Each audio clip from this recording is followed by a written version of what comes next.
All right, today is about rehabbing your hip flexors. Now, tricky topic this one. Many people get it wrong and many people just don't do it. If you're one of those people who have a definite hip flexor strain or a hip flexor injury, maybe you've done even a tear or you've got simply a tendinopathy or a weakness in the actual hip flexor, so psoas, hip flexor, not your quad, but in your hip flexor, then I've got some really easy strengthening progressions to go from when you're really injured to right through to getting it right for running. So all you'll need is a couple of things.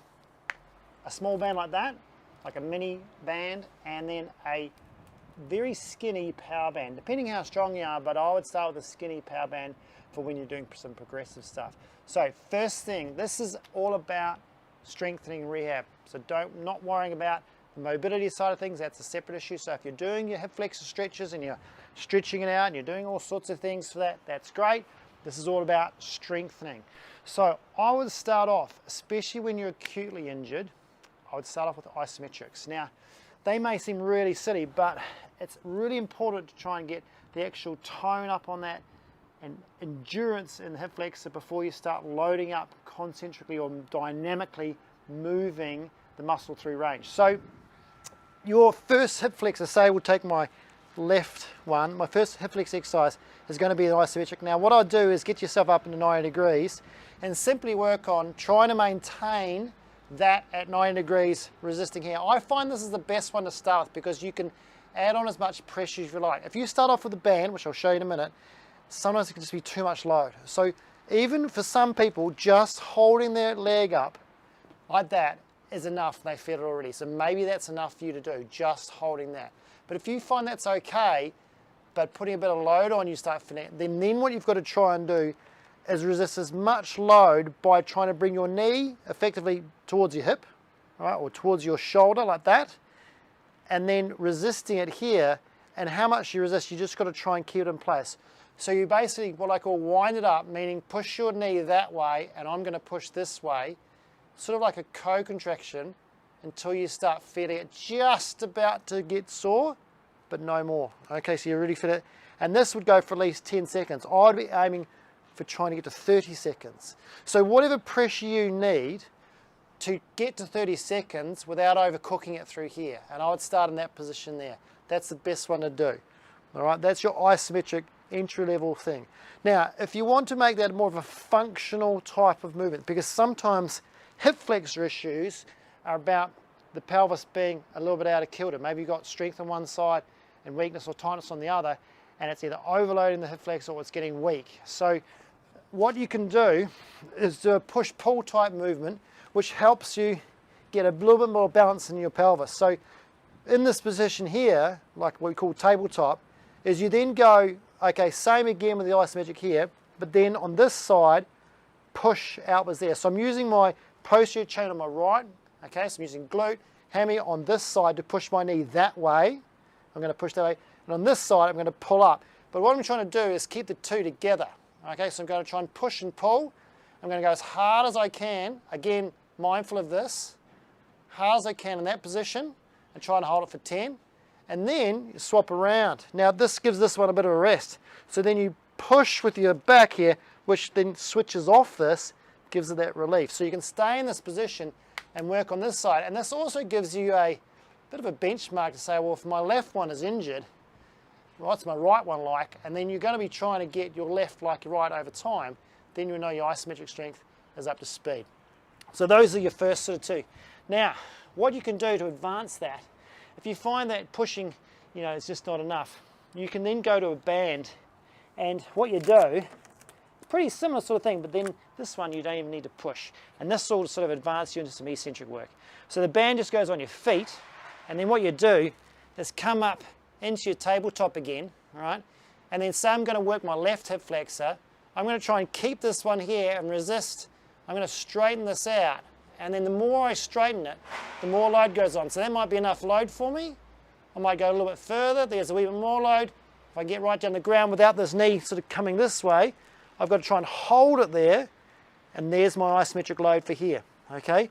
So I can vary the load depending on how much band straightening or sort of stretching I do here will directly affect how much load I feel here. Okay, so that's a really nice one to progress the simple isometric pushing to maybe using a band. And the good thing about that is these bands can go harder and harder and harder. So this band's a very light little yellow one, but I can still feel that activating through here. You just got to make sure you don't overcook it and make this too heavy and then go and strain the hip flexor you're going to try and strengthen.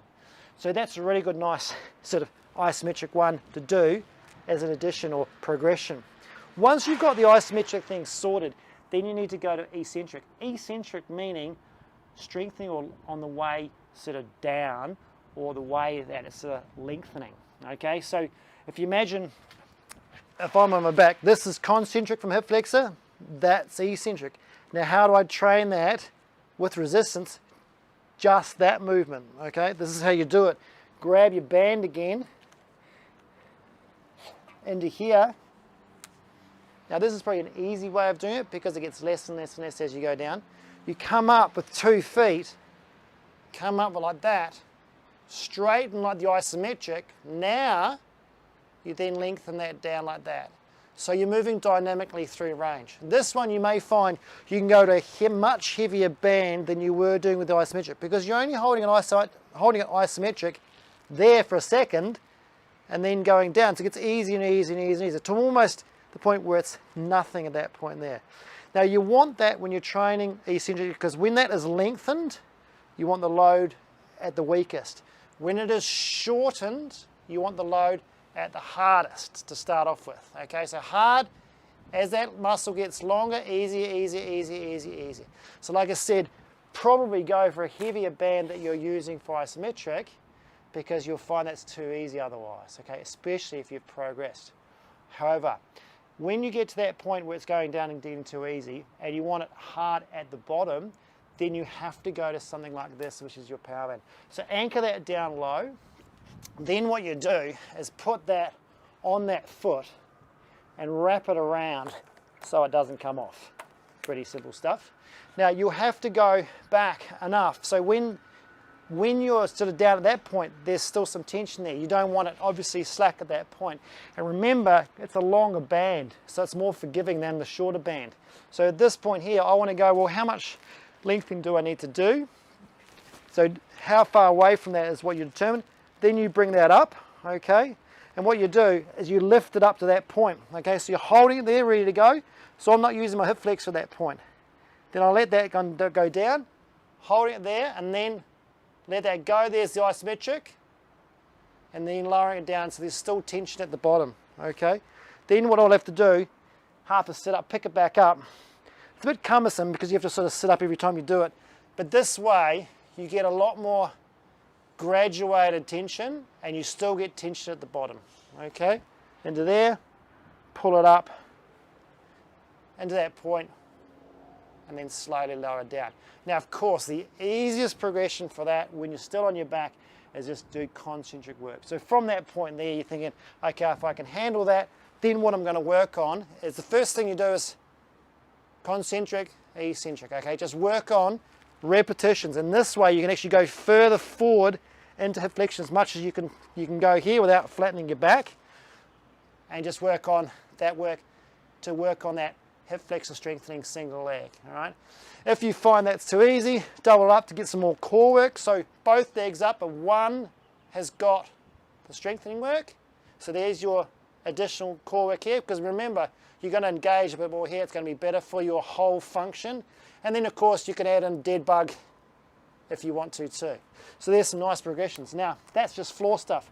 What I would do is try and pass those tests and then go to standing, because let's face it, standing is way more functional for exercise. So at that point there, you could probably go back to this one, get used to using a hip flexor and standing. I'll show you my right one now. I think I've cooked my left one. So this one here, what you're going to try and do now is balance on one leg, okay, and then lift up and down. Again, you're using a hip flexor for hip flexion, but it's much more functional. It's in a running type position. The good thing about this is you're using your whole other leg to stabilize. So when you go on the other side, don't even have to move the band, just go straight on the other side and away you go. Now, if you want to get sort of savvy with this, what I would aim for is doing a contralateral movement, okay, which gets your posterior sling working at the back. So if I'm standing on my left leg, when I come up, I want to be lifting my left arm, okay, and then back with my right, lift with my left, okay. So when I'm sort of pulling down with my right lat, I'm standing on my left leg, which is my left glute, so those two are connecting. So I want to be coming, you got to get this sort of right, okay, lift your leg, lift your arm, good, opposites, and then up you come and down, and then power up to there. So then you can start getting some quick movements going on there, which is very dynamic, very fast movements, which is what more related to sport, gets you into that running sort of realm. So you can go from slow to quick movements, okay, making sure you're up to speed with that. Now that's just the short band. If you want to go further into range, maybe you're looking at returning to kicking. Maybe it's been a kicking problem that you've had, hip flexor problems when you kick. Go back to your long band. All right, so once you've got this back into here, I'll show you on this side. Again, wrap it around there. All right, so it's not going to move. Work out where your hand is, okay, right arm, left arm, right leg. So from here, you're going to try and go all the way back and then come up and then balance as well. So really good for sport because you're trying to actually practice when you either sprint up hills, when you're running, when you're going to say kick a ball, you're balancing on the other leg. All right, so get the hip flexor one going first, and then you can, so once you've got that phase working, you can sort of do what you please. You can start working on sport related stuff where you're kicking through and getting some real strength going on there. Word of note with all this though, make sure you've done all your homework on the back, okay? That glute may be the cause of why you're getting hip flexor problems.